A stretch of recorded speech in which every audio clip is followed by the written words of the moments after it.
Good evening, everyone. Thank you for coming out tonight to hear one of America's leading poets read from his work tonight. This has been a long time in my making. I've always wanted to have Rick as a guest here at the Rose O'Neal Literary House, and I'm very thankful that this could happen, especially given the times. I want to start with a land acknowledgement read by Roy Kesey, the Associate Director of the Rose O'Neal Literary House. The Rose O'Neal Literary House acknowledges this region as the original homelands of the Wycomice, the Choptank, and the Nanticoke tribes. We acknowledge their painful history of genocide and forced removal from this territory. We honor the indigenous peoples still connected to this land, and we are committed to making our community a more equitable and inclusive place to gather and learn. Thank you very much.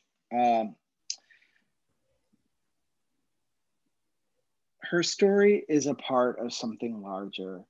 It is part of history, Rick Barot writes in one of several title poems in his brilliant fourth book, The Galleons. And because Barot is a poet who keeps putting finer points on his thoughts, he rejoins, no, her story is an illumination of history, a matchstick lit in the black seam of time. I love how Barot's poems turn thought through turning phrase, and especially I love when he turns the thought back on itself in order to move the poem forward, creating a kind of negative force that accumulates and finds resolution in the image, the matchstick that is lit in the black seam of time. Later in the same poem, The Galleons 1, the poet writes, history is the galleon in the middle of the Pacific Ocean, in the middle of the 16th century, swaying like a drunk.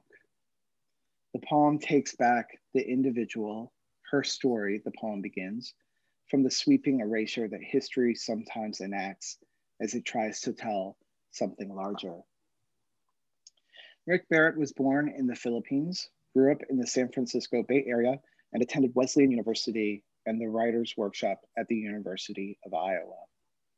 He published 3 books of poetry with Sarabande Books, The Darker Fall in 2002, which received the Catherine A. Morton Prize, Want in 2008, which was a finalist for the Lambda Literary Award and won the 2009 Rub Street Book Prize, and Cord in 2015, which was a finalist for the LA Times Book Prize and received the 2016 UNT Rilke Prize, the Penn Open Book Award, and the Publishing Triangle's Tom Gunn Award.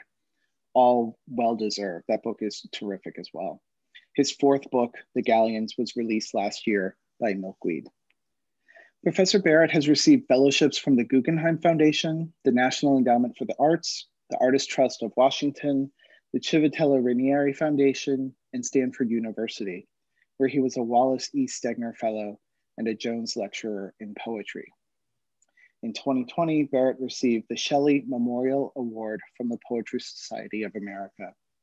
He lives in Tacoma, Washington, and teaches at Pacific Lutheran University. He's also the director of the Rainier Writing Workshop, the low residency MFA in creative writing at PLU. For the past 7 years, Rick Barot served as the poetry editor for the New England Review. He's just handed off his head editorship to the poet Jen Chang.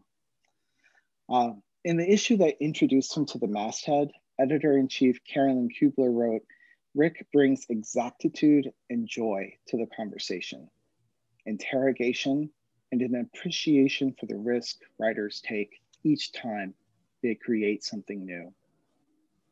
That is exactly the kind of editor Rick Barrett is. But I also think exactitude and joy, as well as interrogation and risk, are hallmarks of the Barrett poem as well. Here's a bit of joy. In the Galleons, the speaker believes, quote, "There will always be new language to tell you who I am. Imagination rousing out of idleness into urgency, reaching now toward you." Please help me welcome Rick Barrett to Washington College. Hi, everyone. Can you hear me fine? Great. Thank you so much to James Allen Hall for that incredibly generous introduction and for the invitation to be here. Right before the reading, James gave me a virtual tour of the Rose O'Neill house, and I'm so sad that we can't all be there together and see that incredibly beautiful place, especially the print room. I can smell the kerosene. I think it's also really important to acknowledge that this is a day of pain and crisis for many of us. And I'm not sure how gatherings like this one can adequately respond to the moment that we're experiencing on so many levels. But I will say that it's good to be here with you when it seems not only wanted, but also needed that people come together and be together. So it's good to be here with you this afternoon. And thank you all very much for being here and listening to my poems. So I'm going to read poems for about 30 minutes, and then hopefully we'll have some conversation. And I'll be reading some older work and also some new work. And the first poem that I will read is from my book, Chord, which was published in 2015. And the title of this poem is The Wooden Overcoat. And the one thing that I will say about this poem before I read it is that it was sparked by encountering the phrase wooden overcoat when I was reading a novel about 19th century mining in Montana. And the phrase, the wooden overcoat, was the euphemism for coffins. The wooden overcoat. It turns out that there's a difference between a detail and an image. If a dandelion on the sidewalk is mere detail, the dandelion inked, excuse me, on a friend's bicep is an image because it moves when her body does, even when a shirt covers up the little black sun on a thin stalk. The same way that the barcode on the back of another friend's neck is just a detail until you hear that the row of numbers underneath are the numbers his grandfather got on his arm in a camp in Poland. Then it's an image, something activated in the reader's senses beyond mere fact. I know the difference doesn't matter except in poetry, where a coffin is just another coffin until someone at a funeral calls it a wooden overcoat, an image so heavy and warm at the same time that you forget it's about death. At my uncle's funeral, the coffin was so beautiful, it was like the chandelier lighting the room where treaties are signed.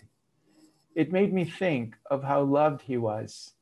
It made me think of Shoshone funerals, where everything the dead person owned was put into a bonfire, even the horse. In that last sentence, is the horse a detail or an image? I don't really know. In my mind, a horse is never anywhere near a fire, and a detail is as luminous as an image. The trumpet vine, the fence, the clothes, the fire. So I'm going to shift now to poems from my most recent book, The Galleons, which James wonderfully talked about. And I was just thinking when James gave his introduction that I always know I've gotten a good introduction when I feel embarrassed. So it was a wonderful introduction, James, because I feel a great deal of embarrassment right now for your kind words. So thank you especially for your words about the Galleons. So the first poem that I will read from the Galleons is called The Girl Carrying a Ladder. And the only thing I need to mention in advance is that the poem was sparked by seeing a Louis Vuitton ad. The Girl Carrying a Ladder. On the same day I read about the luxury goods company that has produced a punching bag you can buy for $175,000, I see the photograph of the Palestinian girl who carries a ladder with her each morning when she goes to school. To scale the wall of my own understanding of why a punching bag would cost so much, I have to think about why I'm attracted to that punching bag the way some people are attracted to pink kittens, or the way some people are attracted to camouflage, or the way some people are attracted to their gods. I want that punching bag the way the girl carrying the ladder wants to go to school. Relentless, single-minded, and absurd. Carrying the ladder that is twice or 3 times as tall as she is, leaning the ladder against the wall that separates her from her school. The girl goes up the ladder as though it were something she did every day, which she does. When I think of a punching bag, I think of sex. When I think of a ladder, I think of picking apples. When I think of the girl carrying the ladder to go to school, I think of the neighborhood girls carrying pink camouflage backpacks, not knowing about the armies that the camouflage stands for. The logo of the luxury brand is printed all over the punching bag the way camouflage is all over us. Camouflage bed sheets, camouflage cell phone covers, camouflage shirts in neon colors that everyone wears, even the people who vote against guns. We live in paradox and prosper. We live in paradox and thrive. What I can't figure out is how the girl deals with the barbed wire at the top of the wall she has to go over, or what the ladder weighs, or what she does with the ladder when she gets to school. Does she put it against the wall with the other ladders, the way kids put their bikes in bike racks at school? What I can't figure out is why 2 men who look like gods would want to break down the wall of each other's faces, knowing there is only blood on the other side, or why apples are the fruit children bring their teachers, and why it isn't coconuts or grapefruit, or why the neighborhood girls on their way to school each morning carry backpacks that are so heavy, it looks like they are carrying the world.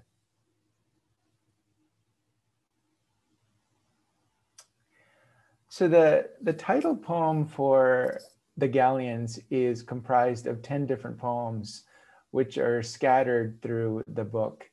And I'm going to read the first and the final poems from the sequence. And the book is ostensibly an elegy for my grandmother, who died at 92 years old in 2016. And she is the woman who is referred to in this first section of the sequence, the Galleons 1. The Galleons 1. Her story is a part of something larger. It is a part of history. No, her story is an illumination of history, a matchstick lit in the black seam of time. Or no, her story is separate from the whole, as distinct as each person is distinct from the stream of people that led to the one and leads past the one. Or her story is surrounded by history, the ambient spaciousness of which she is the momentary foreground. Maybe history is a net through which just about everything passes, and the pieces of her story are particles caught in the net. Or her story is a contradiction, something ordinary that has no part in history at all, if history is about what is included, what is made important. History is the galleon in the middle of the Pacific Ocean, in the middle of the 16th century, swaying like a drunk who will take 6 months to finally reach his house. She is on another ship centuries later, on a journey eastward that will take weeks across the same ocean. The war is over, though her husband is still in his officer's uniform, small but confident among the tall white officers. Her hair is marcelled like a movie star's waves, though she has been too sick with the water's motion to know that anyone sees her. Her daughter is 2, the blur of need at the center of each day's incessant rocking. Here is a ship, an ocean.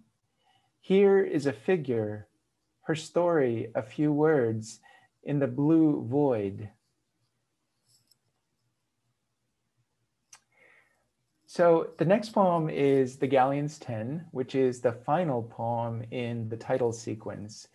And as James mentioned, I was born in the Philippines, and my family immigrated to California when I was 10 years old. And so this poem is about my Filipino heritage and also my childhood in the Philippines. So this is the Galleons 10. I come from the lowlands. My mother's city was built on the river where the mountains fanned out to the sea, and the city thrived there. I come from farmers. I come from childhood's green radio, from the calachuchi tree and its white flowers. I come from prayer. My parents took me to a faith healer once, though no one now recalls the malady or the terms of the cure. I had a fate. It took me across an ocean. It has taken half a life to turn back and see what it was I left behind. I come from teachers and soldiers. On the island where my father comes from, the people covered their bodies with tattoos. I come from soot, from ink. I come from people who honed their teeth to sharp points, who buried their dead in coffins shaped like boats for a journey. I come from horizon. I come from water. I'm so grateful that Alexandra is here doing the ASL translation. And when I was reading that poem, I was wondering how she would sign calachuchi tree, which is a beautiful tree from the Philippines with white blossoms. So thank you, Alexandra. The next poem that I'll read is titled Cascades 501. And it's the name of a train, the Amtrak train, that I often take between Tacoma, Washington, which is where I live, down to the San Francisco Bay Area, which is where my parents live. And so it traverses some really beautiful Pacific Northwest landscape. So this poem is an ode to that landscape. Cascades 501. The man sitting behind me is telling the man sitting next to him about his heart bypass. Outside the train's window, the landscapes smear by, the earnest, haphazard distillations of America, the backyards and backsides of houses, the back lots of shops and factories, the underpasses of bridges, and then the stretches of actual land which is not so much land, but the kinds of water courses and greenery that register like luck in the mind. Dense walls of trees, punky little woods, the living continually outgrowing the fallen and decaying, the vines and ivies taking over everything, proving that the force of disorder is also the force of plenty. Then the eye dilating to the sudden clearings, fields, meadows, the bogs that must have been left by retreating glaciers, the creeks, the algae broth of ponds. Then the broad silver of rivers, shiny as turnstiles. Attrition, dispersal, growth, a system unfastened to story, as though the green site itself was beyond story, was peacefully beyond any clear meaning. But why the gust of alertness that comes to me every time any indication of the human passes into sight, like a mirror, like to like, even though I am not the summer backyard with the orange soccer ball resting there, even though I am not the pickup truck parked askew in the back lot, its two doors opened wide, and no one around to show whether it is funny or an emergency that the truck is like that. Each thing looks new, even when it is old and broken down. They had to open me up, the man is now telling the other man. I wasn't there to see it, but they opened me up.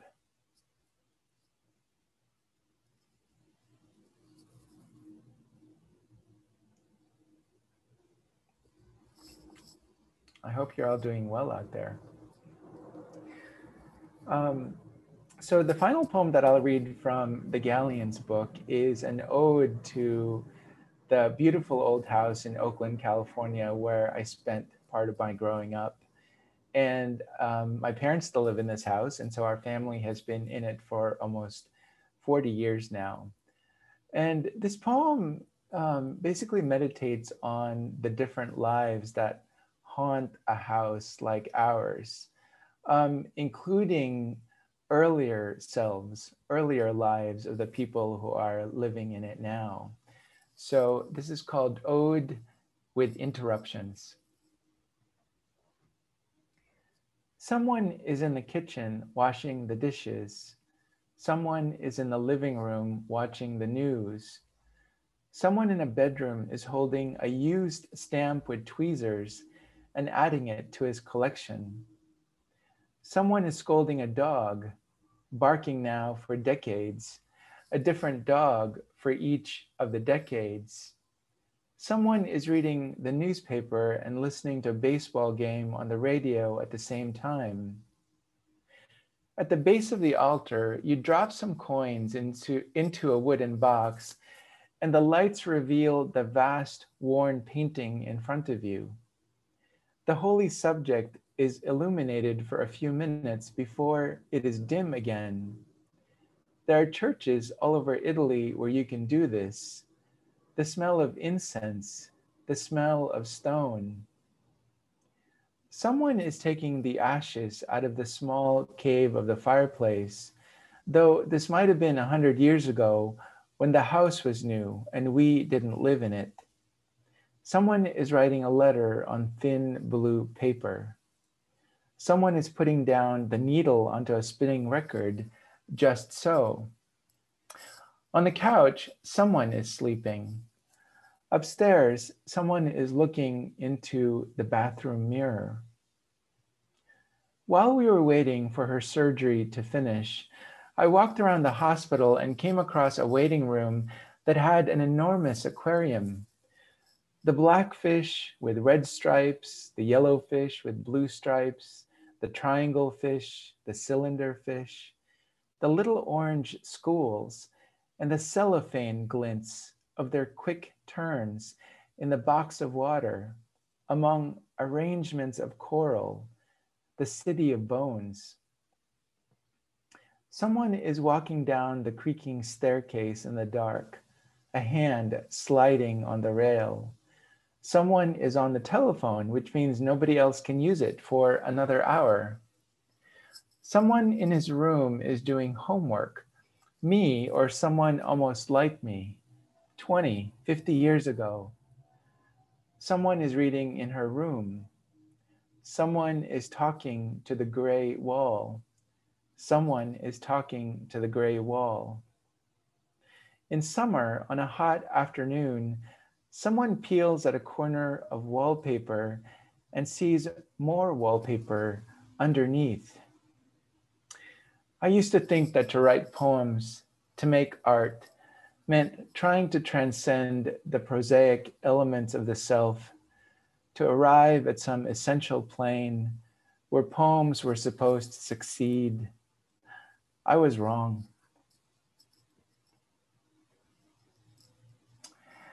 So those are the poems from the Galleons that I will read. I'm going to shift now to some new work. And in March of last year, I wrote a series of 30 short prose poems about the experience of the pandemic. And it was a terrifying time, as many of you will recall, about a year ago when we were in the first lockdown. And I had the kind of the dubious pleasure of being in a kind of a writing zone during that time. I was writing quite a bit. And these pandemic poems that I'm about to read are part of that really crazy productivity that I was experiencing during the pandemic. And so this is actually the chapbook that was produced of the 30 prose poems. And I'm going to read just a handful of these poems. And let's see, I want to mention that each prose poem begins with the phrase "during the pandemic." So that is when you will know that I've started a new poem. During the pandemic, I fixed on each fear. Each fear was its own fastidiousness. My mother and the ocean, not even a touch of it, not even her feet in the tender edge of surf. My friend and the tunnels he went through with his eyes closed. When we went outside, we wore latex gloves, the colors of Easter. We stood apart in the mandated distance, like the last pieces at the end of a game of chess. During the pandemic, I kept a list of possible symptoms on the refrigerator door. From a distance, it looked like a shopping list, an ersatz normalcy. Fever instead of flour, cough instead of bacon, fatigue instead of milk. With each day, the slippages proliferated. Hospital instead of hospitality, projections instead of protections, virus instead of virtue. Asymptomatic veered towards asymptote, an intimate infinity between them. During the pandemic, I looked out the window at the moment a runner went by. His stride had an exaggerated beauty, like everything that was outside of my mind. The blue recycling dumpster, the white cereal bowl, the pink full moon. Inside my mind was woe, an attic full of gray insulation. During the pandemic, I knew we were in a period of interval, so I considered what an interval meant. The interval we were in was not like swinging in a hammock on a warm afternoon. It was not like making a lesson plan to be taught. It was not even like being inside a car wash and its cleansing tempest. It was more like lucky speech in the middle of Beckett's play, its torrent of rage and grief, after which the waiting, which was the point after all, resumed. During the pandemic, I wanted to take up as little space as possible. Wake, wash, eat, clean, watch, lie. I wanted my habits reduced to a ritual of monosyllables. The painter said, "A skull is a beautiful structure and used to waiting." I admired the painter's suave severity, that grim style. Now that isolation and obedience were what I knew of refuge. During the pandemic, I thought of scale. Pandemics, I read, had shaped human history from the start, like lava scorching an old landscape with regularity. This was one kind of scale. The tweet from the man announcing his wife's death from the virus was another kind of scale.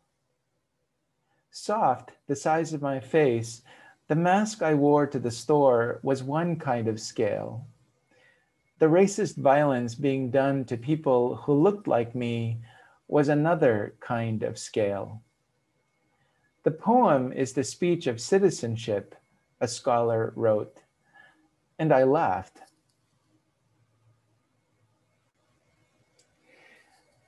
During the pandemic, I went outside as into an abstraction. Every body was a vector. Every public space was a possible inflection point. The very air was a moral injury. But there was no abstracting this. The bus driver died, the shoemaker, the chef, the playwright, the nurses and the doctors, the ambassador, the princess, the leader of the band, the scholar of Derrida. And this is the last of the pandemic poems. During the pandemic, I praised the cherry blossoms. I praised my lungs. I praised crying. I praised the faces of my students checkerboarded on the computer screen. I praised the curses I gave to those who deserve them. I praised coffee. I praised ventilators. I praised the people gathered on the rooftop of a nearby building, laughing as they looked up at the night sky. So those are some of the pandemic poems that I produced during the pandemic. And I'd like to close the reading with a new poem. And I don't think I need to say anything about it beforehand. And once again, I want to thank all of you for listening. And I hope that you'll have some questions for me that I can address after the reading. So this is a poem called "The Field." Two people are asleep in a field. The light is not yet up. The air is cold, even though it is summer. I cannot get closer than where I am. I know only so much about them. I know they are not dead. I know they are asleep because one of them has moved, just enough to show it is a movement you make in sleep, an adjustment of resting weight. I don't know if it is romantic that they are in this field, or if it is drunkenness or despair. From this distance, their clothes are black. They are two men, or a man and a woman, or two women. I am not near enough to learn what their bodies are, or how proximate or distant from each other. It is the corner of my eye that has seen them, walking quickly past. It is a corner of my mind that has seen them, a startled glance, then that glance widening. They have no belongings, no things that speak of displacement. The field is askew with untended grass, except where they have flattened it. Have they been here the full length of the night, or just the previous hour? Who are they for whom the grass is a bed? Who are those others elsewhere sleeping in the open back of a truck or on the ground behind a guarded fence. I am walking in the countryside, so maybe these are people of myth, or they are people of a labor I know nothing about. They're birds singing to the dawn. There's the sound of a big wheel rolling somewhere. There are trees as tall as parents, but they have not slept under them. In the dark, alone, I went out to see the turn towards morning.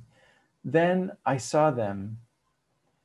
What the imagination would do with two people sleeping in a field is keep them where they are, unknowable, untouched. The imagination also wants them to stir, to wake them back into their stories. The day will be hot. The smell of yesterday's heat is still in the air, like the sweat of a body. What would bring me to a field in the night and have me sleep there? Whose hand would I be holding, out of desire or fear? My pants' hems are heavy with dew. I know how far away I am from everyone. Am I a child again? Am I old? Or am I only who I am now, astounded at the transport of the body from one end of time to another? That's it for the reading. Thank you all so much for listening. Thank you so much for those poems, Rick. That was truly incredible. And I just should mention that if people want to purchase during the pandemic, that book has been sold out. It's sold out in 8 hours from Albion Books, but that the text of it is on Instagram if you search during the pandemic. Is that right? That's right. Yeah, I decided to put the whole chapbook online for people to read. Great, thank you. And thank you also for mentioning the events of today and of this past year. Three of my favorite things are, as a Libra, are justice, beauty, and truth. And you brought us the latter two, and it was good to have some justice served today too.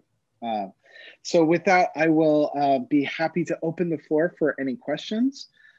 Folks should be able to unmute themselves now to ask, or you can ask in the chat, or if you're shy, you can send a question via private message to me, and I will be happy to ask your question.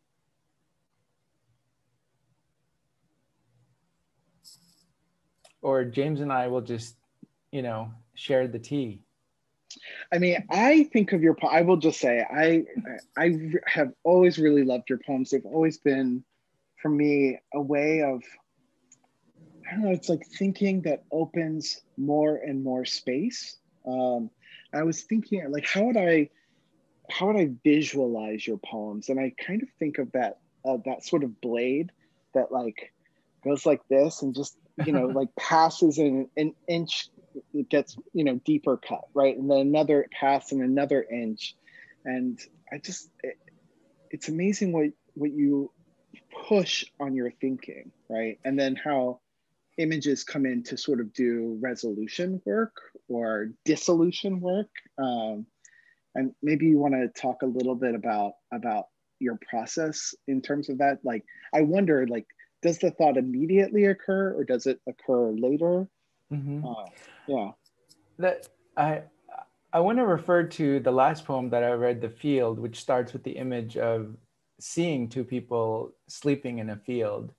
That literally happened to me, where I was walking through a field and out of the corner of my eye, I saw a couple lying there. And, as most people will, I walked quickly past and went on with my business, but the image stayed with me and haunted me. And I kept asking all of these questions about who those people were and what were they doing there?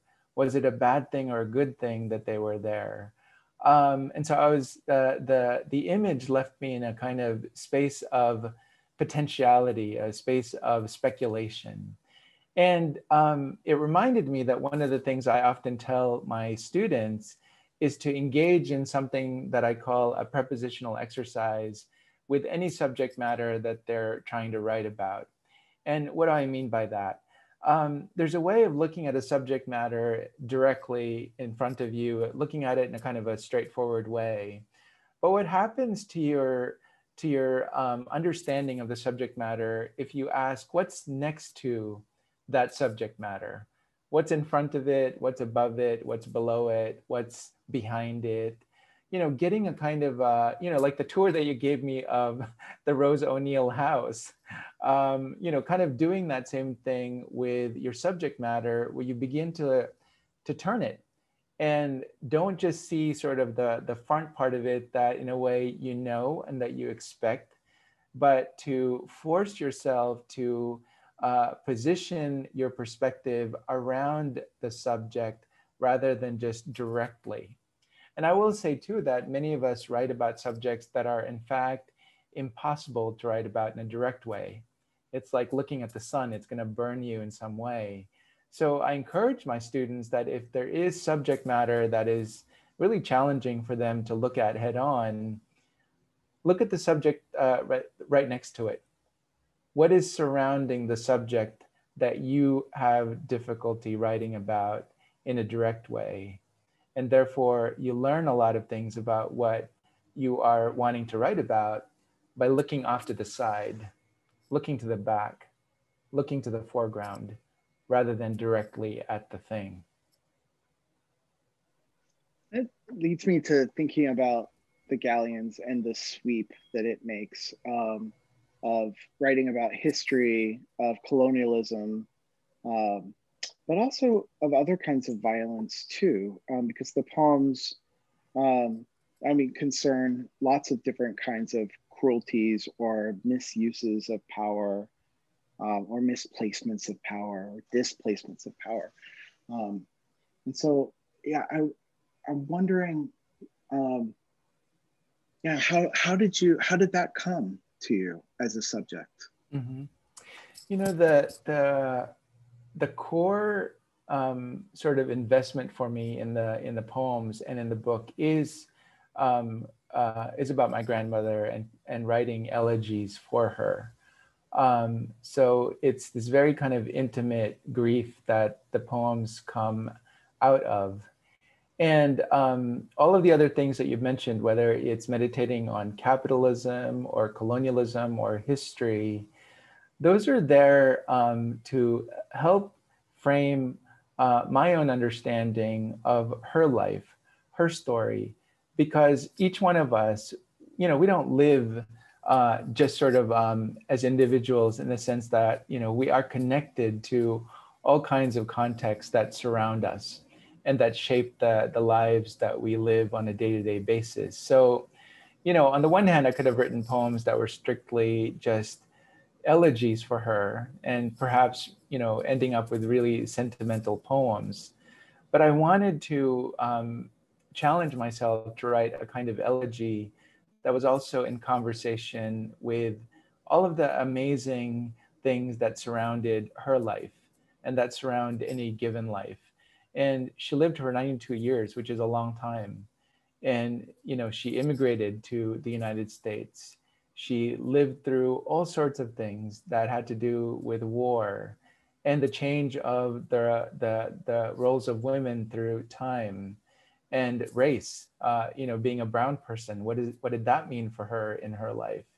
So, you know, I could have written from the perspective of the grandson, writing about his grandmother, but that felt like a very limited way of looking at her.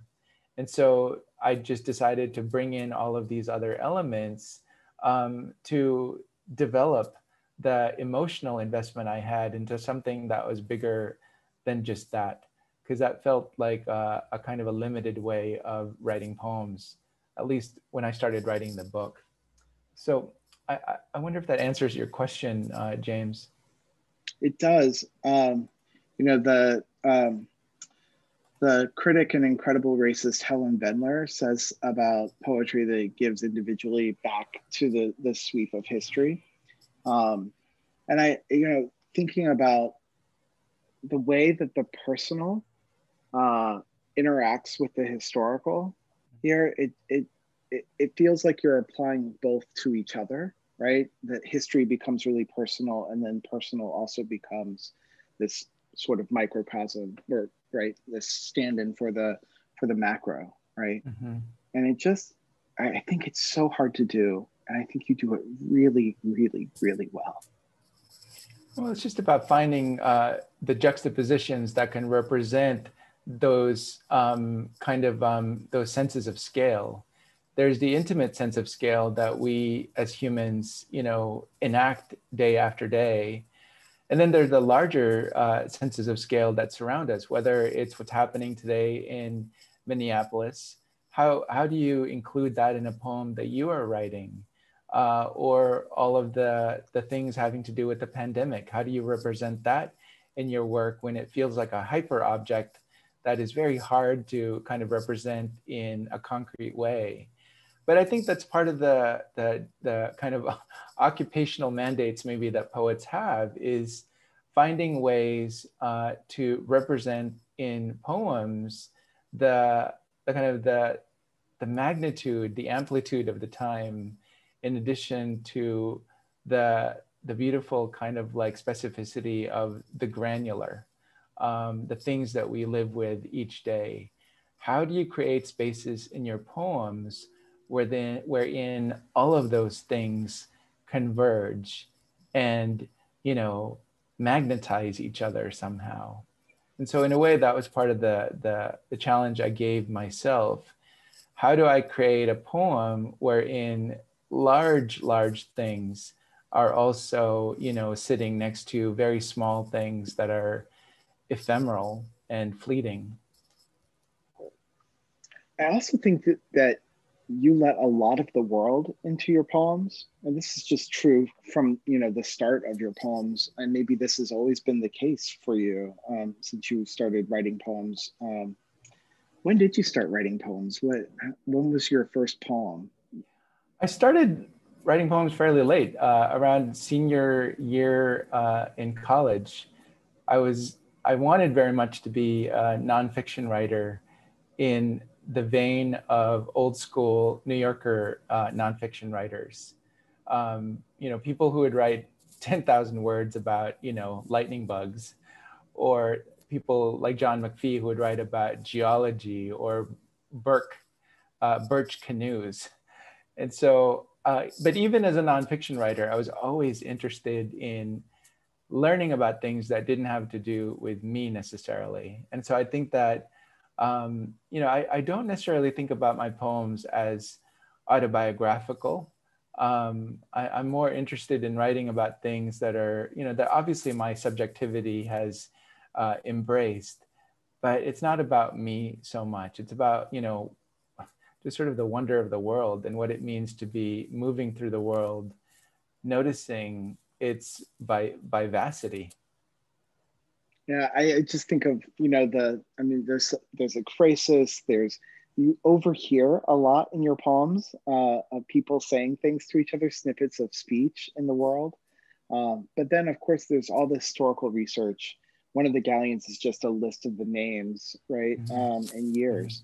So I'm wondering what kind of research specifically this book called for you to do. Mm-hmm. I did a ton of research for this book. I read books about the Spanish galleon trade. I did a lot of online research. I also had the good fortune of getting a fellowship that allowed me to do quite a bit of traveling.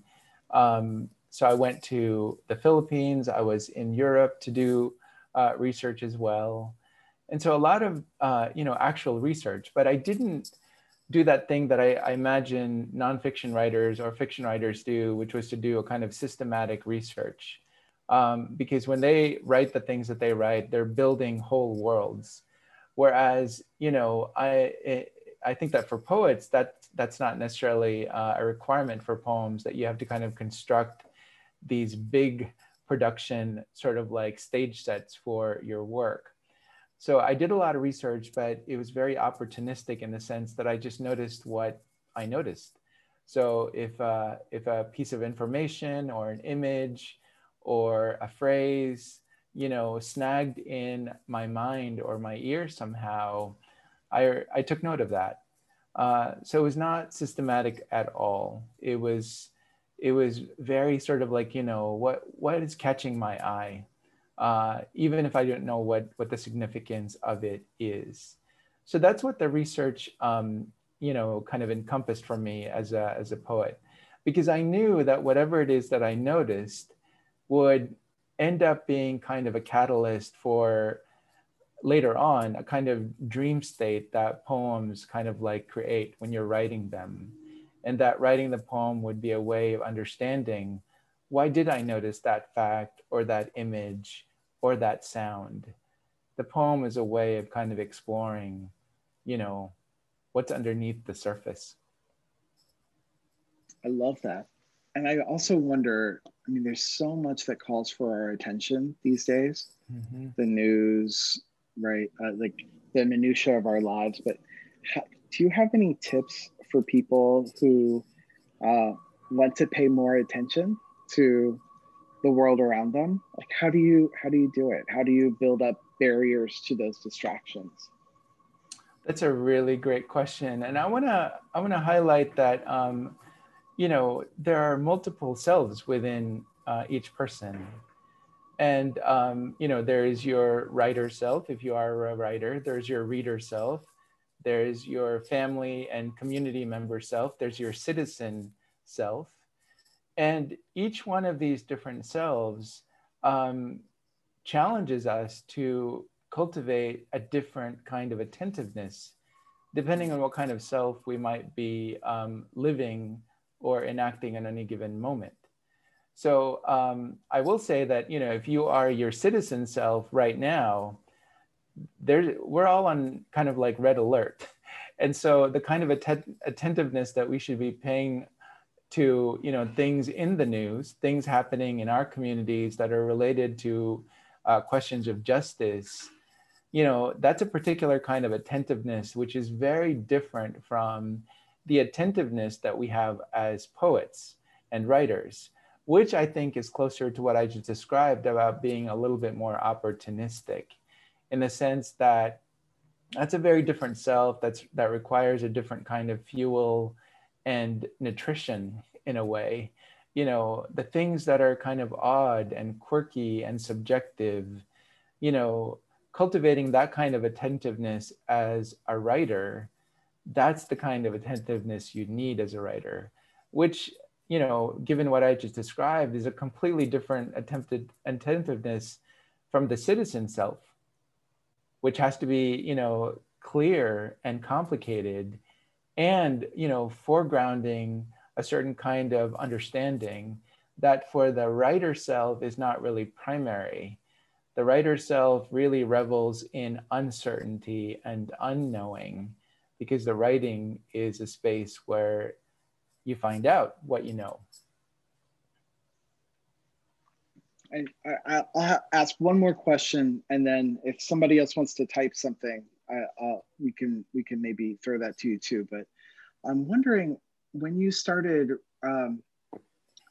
editorial work for the New England Review and others before, what did you learn about yourself as a writer? Like, how did that work as being an editor help your writing develop? That's a really great question that I don't know that I've ever been asked. So I'm going to answer just on my feet right now.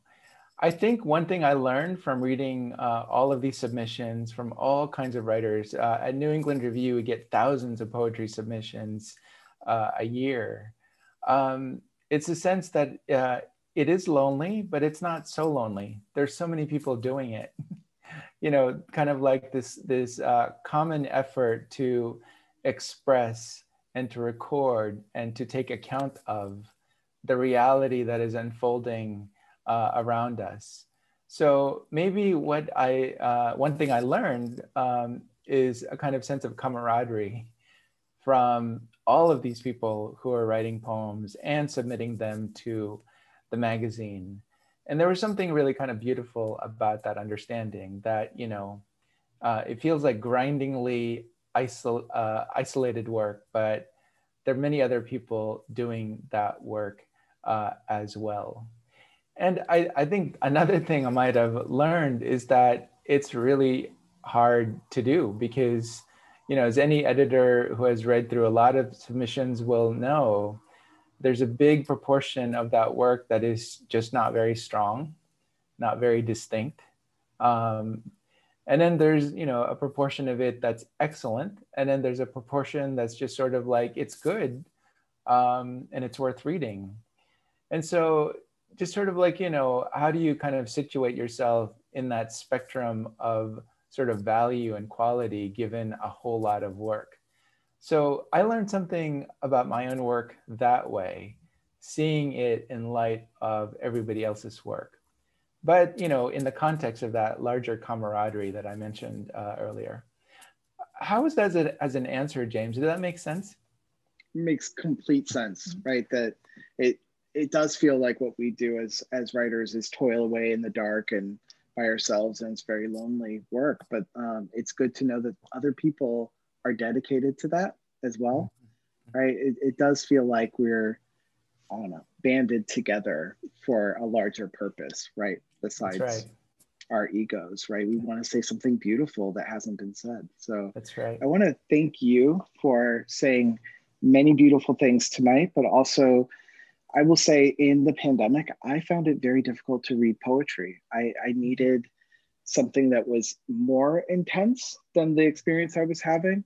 And your poems cleared room for thinking and for beauty. And like I said, it was very difficult to read like a whole book. I read your book in one sitting. I just think it's a phenomenal achievement. So thank you for those poems. And you're gonna give us a workshop tomorrow night, right? Right, yeah.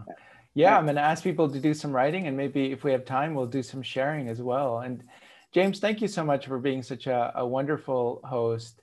And thank you again to Alexandra for your wonderful work this afternoon, and to everybody for being here and listening. It's a tough day, but hopefully you got a moment of solace from the hour that we've just spent together.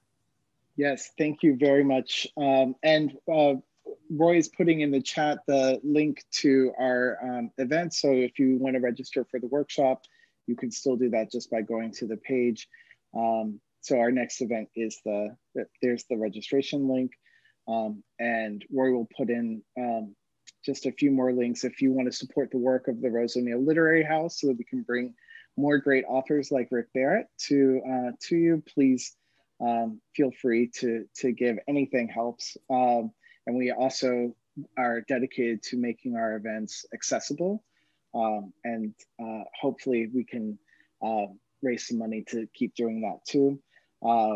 Anyway, and maybe lastly, Roy can put in the link to the Ivy Bookshop where you can go buy Rick Barrett's phenomenal books. If they are not on your bookshelf now, they really, really should be. And with that, I will say thank you again. We can maybe do a round of applause. And we'll see you tomorrow night at 5:30. Thank you so much.